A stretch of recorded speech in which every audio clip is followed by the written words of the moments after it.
once you know how alignment should feel or how you want to feel or what it feels like in your brain and body to have a regulated nervous system, things that push you outside of that are going to feel like even more of a slog than they would have before. Hi, friend. Welcome to Gather and Growth, a show created for passionate, growth-focused rural women like you. From mindset work and building strong habits to exploring the unique joys and challenges of living rural, this is a show to leave you feeling joyful, inspired, and a little less alone.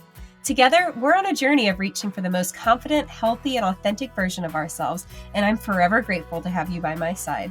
Whether you're currently running on a back road, shuffling kids to town, hopping along for a tractor ride, or 3 loads deep into folding laundry, grab yourself a nice coffee and let's dive in.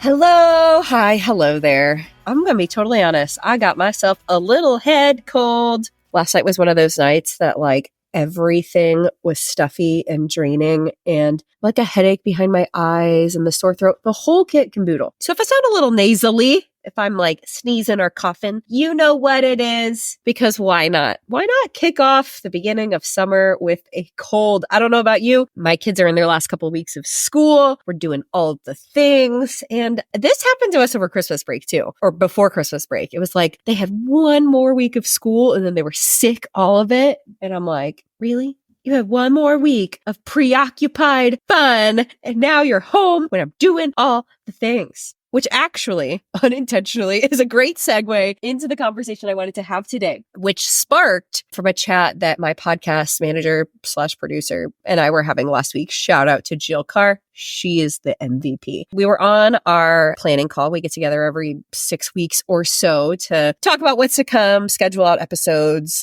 review how things are going, this, that, and the other, talk about what reviews and downloads we are seeing. Side note, if you have not left a review on this podcast, I would super appreciate at some point today if you could go do that. Give it a little 5-star rating, write in some great words. It helps when someone finds this podcast for the first time. If there were reviews and ratings, that just helps them see what other people get out of it. It does not have to be elaborate, doesn't have to be fancy, doesn't have to be perfect. Just drop in a few words, just like you were sending me a DM, truly means the world to me. And as with any episode, if you share it with a friend, or even if you're at your in-laws' house or a family gathering or a friend party and you say, everyone get out your phones, or when your mom gives you her phone to download an app or reset a password or any of that boomer stuff. No offense to the boomers. I'm just speaking from experience. Go on into her Spotify or download the podcast app and go ahead and hit subscribe, follow, whatever it looks like on your favorite platform on her phone. That's great. I love that. I love reaching new listeners unintentionally. So we were on our call and it was the first time we had talked in a couple of weeks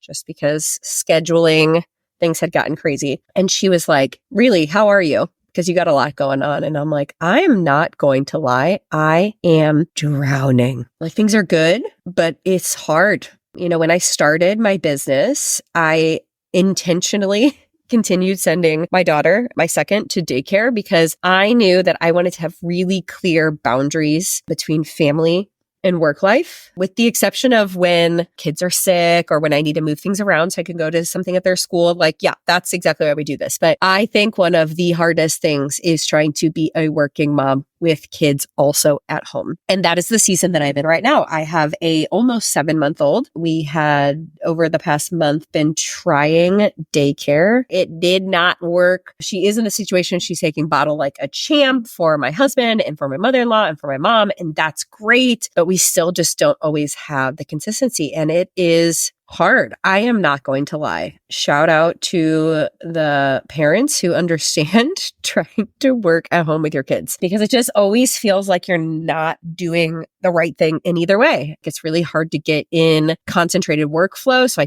feel like things take a lot longer than I want them to. And it's hard to feel like I'm giving her the attention that she needs. And she's at the age now where she's 7 months old. She's demanding the attention. She wants to be held. She wants to play. She's trying to move. So I was talking to Jill and I was like, how did you do this? Because she started her business while both of her girls were at home when they were little. And she was like, I actually don't know. It was a really hard time. My nervous system was fried. I felt crazy. And that was a light bulb moment for me. I was like, I actually wonder if I could have handled this, I'm putting this in air quotes, better in other seasons of life, because I remember times of my life and in my career where I was so continuously dysregulated, I didn't even know what life should feel like. I was burning myself on all ends all the time. And so that was normal. And not that things were easy, because I have no doubt I also would have been floundering through it. But I just wonder if I would have had this kind of awareness that I do now. And so that sparked a conversation that I took to a couple of my friends who are also entrepreneurs. And we were just talking about how the deeper we get into this personal development journey, the lower our tolerance is for things that do not align. I remember at one point asking my therapist, like, are less self-aware people happier? Because this is hard. This was like when I was in the thick of therapy and like going through this healing journey and doing all of these things. And I'm like, this actually sucks. Are people who are not doing this just happier than me? Because I don't feel like this is working. I don't feel like this is helping. And she was like, and I think I've shared this on the podcast before, but she was like, yes, but not in the ways that matter. Like there is something to be said for ignorance is bliss. And when you are not self-aware, you just like go through life as it is and don't think about these things because you're just on autopilot. But she was like, those are also the people that get later into life and wrestle with a lot of feelings then. Many of them regret or relationships that didn't pan out the way they want them to, or just really a life or career that doesn't feel like they lived it to their fullest potential. And so that has been kind of a guiding principle that I've thought, you know, in the pursuit of growth and healing and alignment and all of that, of like, it is worth it. So this was just another blaring example of, oh, because now I know I have very clear expectations and understanding of what works really well for me. I like when I have uninterrupted work time while my kids are at school because I feel like I can be really present for work. And then when they get home, I can close my computer and immediately go into family time without thinking about all the work stuff, which is like very opposite to how I approached career and family in the past. And so this season, which we have chosen, is in direct opposition to that because I am quite literally pushed into trying to hold it all at once. And I know at my core that that is not my preference. Now, am I doing it? Yes. Are things fine? Yes. Am I enjoying the extra time that I'm having with my baby? Absolutely. Am I so grounded in gratitude that I get to be in the situation where I am running my business from home while also being a mom? 1,000%. And I have been saying, I've talked about this a lot on stories, this is the hard that we are choosing. But last week I had that moment of realization of like, I know that this feels extra painful because it is in direct opposition to the way that I like to feel and the way that my nervous system feels the most aligned. That led me to have some awareness in some other conversations I was a part of where it's just like, once you know about yourself, what makes you feel good or what like true being at peace, being centered, being healed, once you know what that feels like, once you know what it feels like to be at home in your body, once you know what it feels like to trust your intuition and to pour time and energy into the things that you want to do in the way that you want to do them, anything that directly clashes against that feels extra hard. And hard doesn't always mean bad. I'm not saying I would change necessarily anything about the way that the past several months have panned out, but it was such a light bulb moment of like, no wonder I'm struggling and why I feel like I'm drowning, because there were several times last week that I just felt like I was going to crawl out of my skin. Like I was going a little bit crazy. Now, in addition to that, I also had the period from hell. I had a baby in October, which was almost 7 months ago. I had a light period in, I don't even know, February, March-ish. Hadn't had anything since. And I swear last week, it is like my body was like, let's clean out all the closets. Let's do all of the things, which was interesting, especially on the other side of my retreat in Utah, where I feel like I had this really cleansing experience and like this level up and this clarity and this like raised vibration. And then I came home and, you know, just kind of existed for a week and just kind of tried to make sense of it all in my brain, and then was hit with the worst bleed of my life.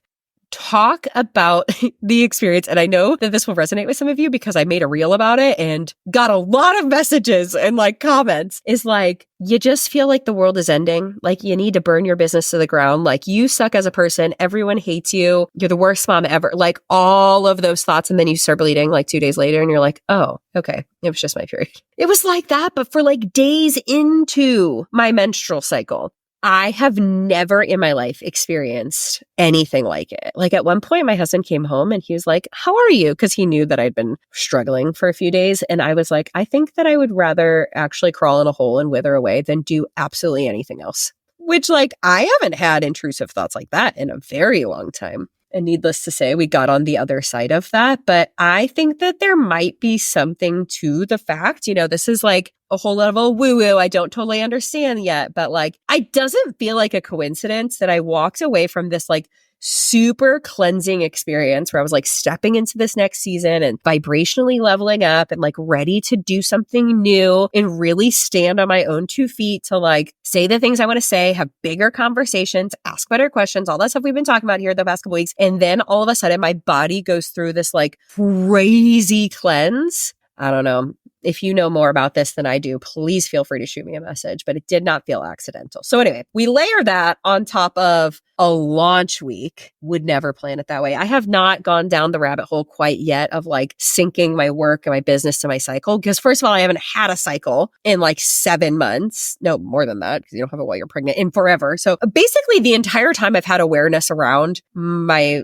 menstrual cycle, my feminine cycle. I don't even know the right terminology that we're using these days, whatever. I did not even know all of this information until I was not cycling. And I had not even had the opportunity to apply it going forward. Like I will never plan a launch week in my luteal menstrual phases again. Because if you are in the realm of entrepreneurship and you have ever launched something, whether it's a product, a service, a new thing, a retreat, podcast, whatever, there is something about the launch process where you're like, everyone hates me. Why did I think this was a good idea? This is totally going to flop. Why am I even doing this in the first place? Wouldn't it just be easier if I had a real job? Like, how am I even going to feed my family? My family will not be able to have groceries because I suck so bad at this.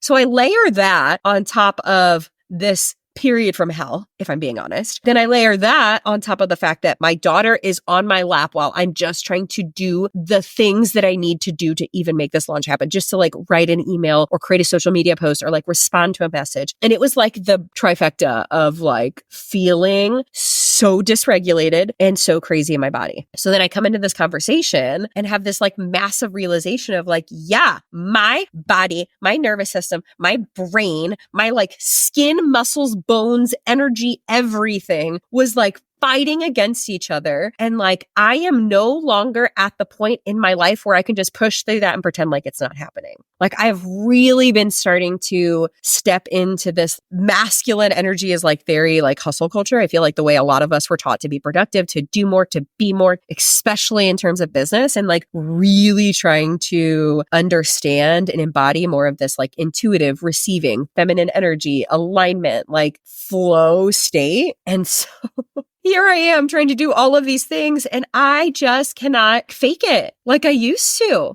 I look back to when I was teaching and even when I worked on the nonprofit space, and it was like, it didn't matter what part of the month, what part of my cycle, what was going on, what factors were going on at home. Like I am going to show up and expect the same out of myself every single day, every single step of the way. I might be like, oh, I'm feeling a little crampy, I'm a little slow today, but like otherwise, like no awareness. And now I have the tools, I have the information, I have the awareness. No wonder it feels harder, because when we know better, we want to do better. And like never going forward, if I can avoid it, will I have a launch week the same time where I'm at that point in my cycle. Never will I approach a launch week like that again when like there's all these other factors of life outside of my control. I see this so often as we grow and as we heal and as we do the work. We're like, okay, I've done that. Like, check it off the list. Why am I still struggling with this thing? How am I still not healed from this? Like, when's this ever going to go away? And I think we just continue spiraling upward and like just have such a different recognition for when those things come up against us, our intolerance for just like pretending that it doesn't exist. And when we are forced to face all of that alongside the alignment that we feel, it throws us off. And so, of course, we build the resiliency to be able to bounce back faster. But I truly wonder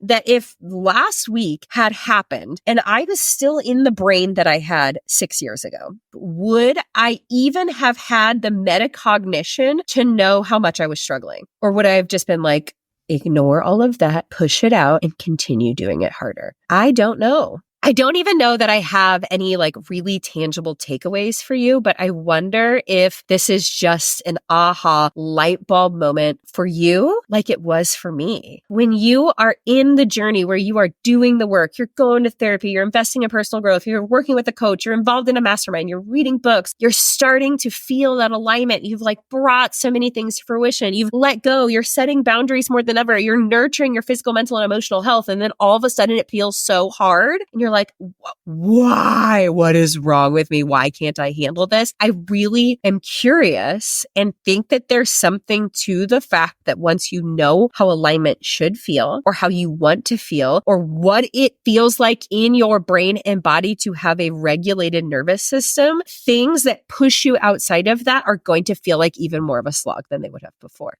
In terms of last week, would I have done anything differently? I don't know. Don't we always have these realizations like after the fact? But it really gives me some compassion for myself of understanding why things that shouldn't be that hard, also put that in air quotes, can feel extra hard is because I'm no longer willing to tolerate feeling a certain way because I've been there. I've worked through it. I have actively taken steps to be on the other side of it. And I don't want to sit in a state of dysregulation where I feel crabby and end up snapping at my kids and like going down self-deprecating spirals and like am grumpy towards my husband. Like I have healed so many pieces of this in myself and for my family and for my body. And I like it. What do we take with this information? I think it's just having awareness around it. And like also sitting in a lot of gratitude for the amount that I have done up until this point to understand what alignment feels like and how I like to feel and what I know works best for me physically, mentally, emotionally, work-wise, family-wise, etc. And continuing to make decisions that align with the way that we want to feel and the reality that we want to create. I'm currently in the process of interviewing some babysitters to come and hang out with the baby just like a few days a week so I can get some really concentrated work done so I don't have it spiraling in the back of my mind so that she can get some one-on-one attention because clearly daycare was just not a fit right now. And that's okay. So often we get stuck in this black or white thinking of like, okay, well, if this doesn't work out, then obviously I'm doomed. Good or terrible. And there is so many more different ways to solve problems. This is like a high school girl coming and hanging out with a baby all day and hopefully it works. We're going to try it, but it's a different solution than the one that felt the most obvious that just didn't work out. So whatever you are approaching, whatever you are struggling with, maybe it's a career change or a content pivot or something with your family or something with your health. There are so many different ways to find solutions for the things that you need. And I believe that if you stay true to the way you want to feel, the reality that you want to create, the way that you want your days to look, where you want to pour your energy, and having a really concrete understanding of your priorities and the future that you are building for yourself and your family, that it will lead you exactly where you're meant to go. If this resonates with you, I would love to hear about it because I just feel like I unlocked something in myself in this one conversation last week. Isn't it amazing how that happens? And so I'd be curious, as you are on your growth journey, have you ever had a circumstance like this where you're like, whoa, no, I cannot do that anymore. And I would have tolerated that in the past at my detriment. And I no longer feel like I can. And that's almost confusing or hard or made me feel shameful. What was that experience like for you? And what do you do about it? Or maybe if this is the first time you've heard about this, then maybe your mind is blown along with me and maybe this doesn't resonate with you at all. And that is okay because we are all on our forever journeys of figuring out ourselves and just loving and embracing each other through the journey. Until next week, I am so forever grateful for you. Have a good one. Have I told you today how much I appreciate you? I'd like to imagine this was a meaningful backyard patio kind of chat between friends sipping LaCroix at sunset. If you enjoyed today's show, please take a screenshot to share or forward this episode to a friend. You can also find me at Emily Rushell over on social to continue the conversation. It's truly a joy to hear what tidbits and takeaways made an impact on your day. As always, all links and resources mentioned in today's episode can be found in the show notes listed below or over at emilyrushell.com. Special thanks to my podcast manager, Jill Carr, for the time and love she puts into producing Gathering Growth for this community. What a blessing it is to be on this personal growth journey together. Forever grateful for you.